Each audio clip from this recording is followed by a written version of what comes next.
Bismillah, alhamdulillah, assalamu alaikum, peace be upon all of you. So with teenagers thinking about themselves in a more permanent way and their personal attributes in a permanent way, even though they're at a time in their life where they're changing and more able to change than any other time. Something important to understand about this is that thinking will skew negative, meaning they're more likely to assign permanent negative attributes to themselves than positive ones. Why is this? Well, one, in the case of teenagers, they're just inherently insecure because of the things with brain development that I've talked about. Secondly, dwelling on negative thoughts is somewhat of a natural human trait, and this is something that has been studied.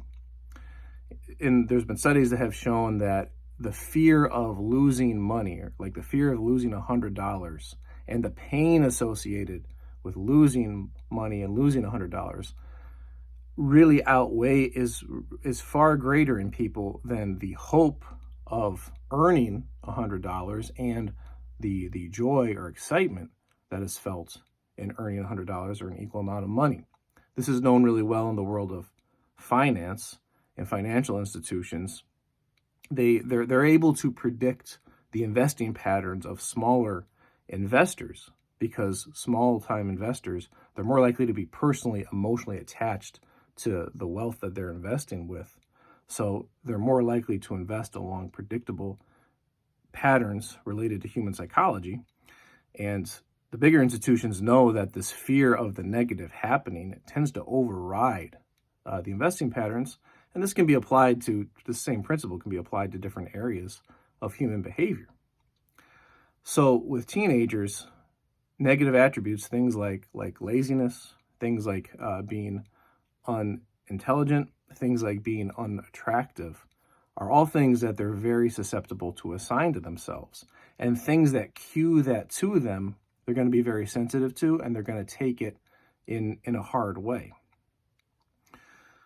So this is to reemphasize the importance that the overall feeling that a teenager or a young person has to have from you when you are in their life as a parent or a teacher or other type of mentor is one of calmness and one of self-control on your part, and one where they don't feel that what they do has an emotional impact on you, or much of an emotional impact of you. Now, that is not something that they will take to mean that you don't care about them, but it is something that helps give them stability. It gives them stability when they are having outsized emotional experiences and are inherently feeling insecure. Now, the thing about this is adults tend to be insecure themselves about their ability to impact and properly guide young people and teenagers.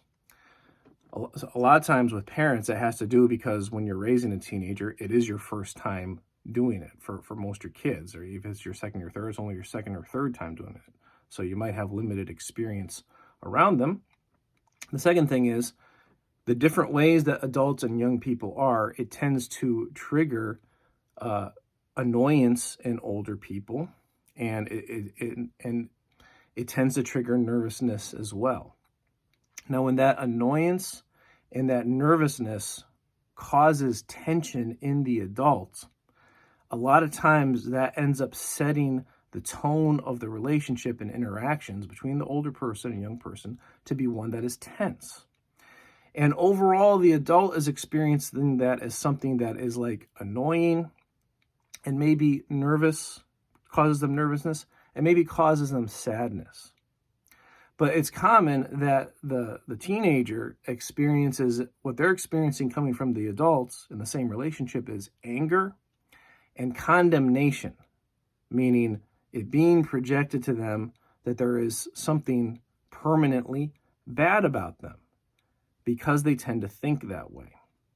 So you have to be very careful about what you cue to them, again, with your facial expression, body language, tone of voice, and word choice with them, so that it has a balancing effect towards them and not a negative one.